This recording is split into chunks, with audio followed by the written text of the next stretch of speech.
Assalamualaikum warahmatullahi wabarakatuh. Pada kesempatan kali ini, saya akan menyampaikan resensi buku yang saya baca dengan judul buku Ketika Cinta Bertasbih oleh penulis Habibur Rahman El-Shirazi, penerbit Republika Basmalah, tahun terbit 2007 dengan jumlah halaman 477 halaman. Sebelum itu saya akan menyampaikan biografi dari Habibur Rahman El-Shirazi. Habibur Rahman El-Shirazi lahir di kota Semarang, Provinsi Jawa Tengah pada tanggal 30 September tahun 1976. Habibur Rahman El-Shirazi adalah seorang novelis Indonesia. Selain novelis, beliau adalah sarjana Universitas Al-Azhar Kairo, Mesir, yang juga dikenal sebagai sutradara, dai, penyair, sastrawan, pimpinan pesantren, dan penceramah. Habibur Rahman El-Shirazi memulai pendidikan menengahnya di MTS Futuhiyah 1 Meranggen sambil belajar kitab kuning di Pondok Pesantren Al-Anwar Meranggen Demak di bawah asuhan Kiai Haji Abdul Basyur Hamzah. Pada tahun 1992, ia merantau di Kota Budaya Surakarta untuk belajar di Madrasah Aliyah Program Khusus Surakarta. Lulus pada tahun 1995.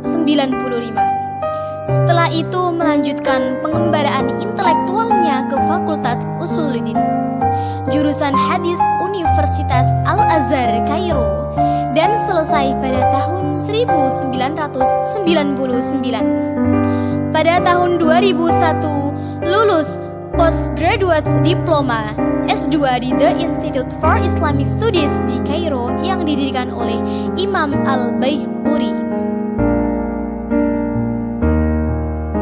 Di antara karya-karya Habibur Rahman El-Shirazi yang telah beredar di pasaran adalah yang pertama, Ayat-Ayat Cinta yang telah dibuat versi filmnya pada tahun 2004. Yang kedua, Di Atas Sajadah Cinta yang telah disinetronkan Trans TV pada tahun 2004. Yang ketiga, Ketika Cinta Berbuah Surga pada tahun 2005. Yang keempat, Pudarnya Pesona Cleopatra pada tahun 2005. Yang keenam, Ketika Cinta Bertasbih pada tahun 2007. Yang ketujuh, Ketika Cinta Bertasbih 2 pada Desember 2007. Yang kedelapan, Dalam Mihrab Cinta pada tahun 2007. Yang selanjutnya yaitu Gadis Kota Jeras pada tahun 2009, Bumi Cinta pada tahun 2010, dan The Romance.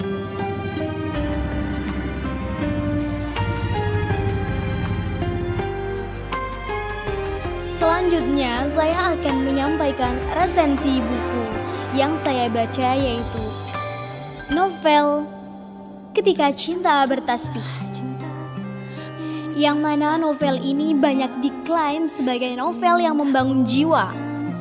Mungkin karena nilai-nilai moral yang disisip sang penulis.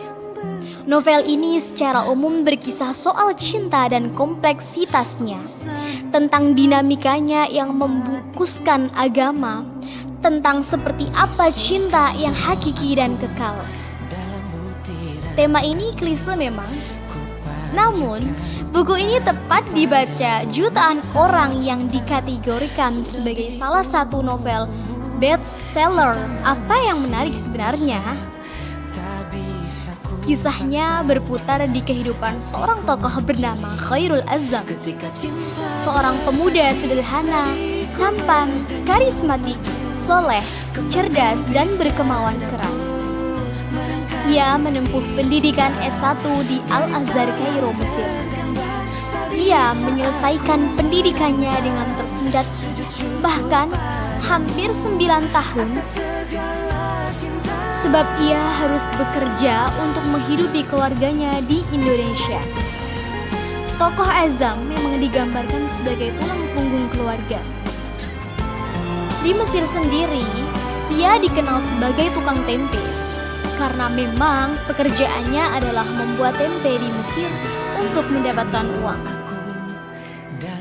Janggal atau unik? Begitulah, kadang kisah yang tidak runut dengan nalar sangat digemari pembaca. Azam sering mendapatkan pesanan dari beberapa kalangan termasuk kantor kedutaan RI di Mesir. Ia diminta untuk memenuhi kebutuhan konsumsi jika ada acara yang digelar.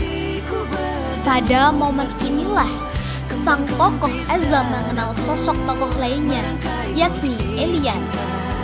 Wanita ini digambarkan cantik, cerdas. Eliana adalah anak dari Duta Besar Indonesia untuk Mesir. Ia juga seorang wanita mandiri lulusan salah satu universitas di Jerman.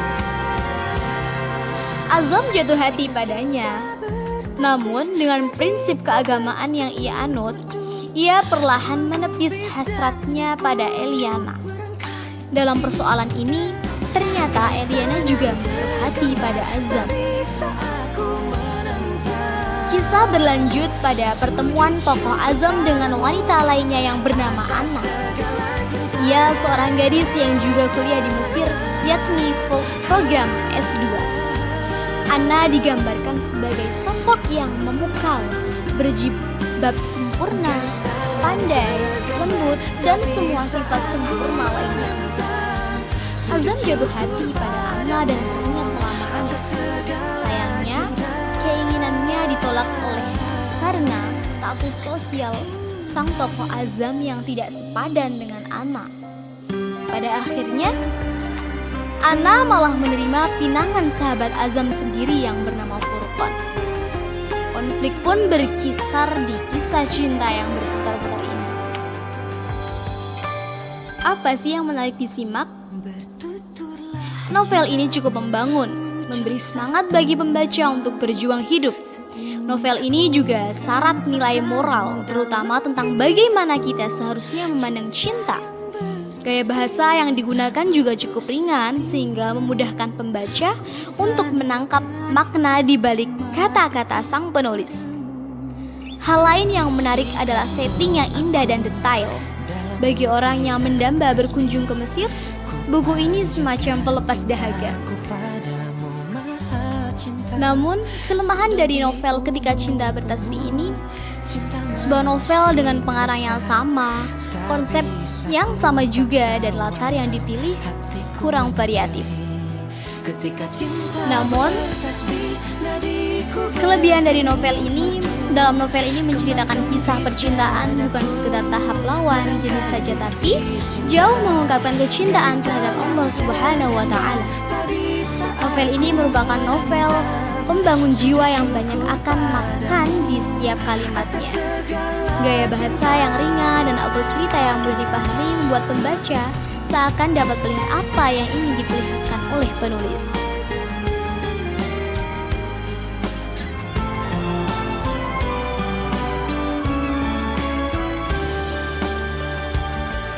Manfaat yang bisa saya ambil dari novel ini adalah kita dapat mengambil pelajaran dari novel ini bahwa bagaimanapun hidup yang kita hadapi harus dijalani dengan penuh syukur, karena semua itu merupakan nikmat yang diberikan Allah Subhanahu wa Ta'ala.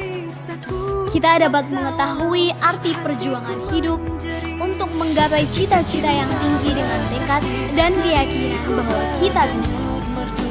Sangat banyak pelajaran yang dapat kita teladani dari novel ini, seperti keagamaan, moral, cinta, kebenaran hidup, serta makna sebuah takdir yang tak akan pernah bisa kita tebak.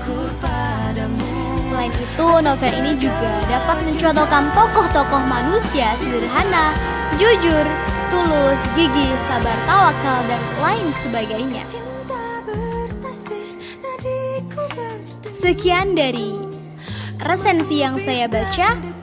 Saya Dakial Fikriah dengan nomor NIM 202012444021 dari Program Studi Pendidikan Bahasa dan Sastra Indonesia kelas C tahun 2000.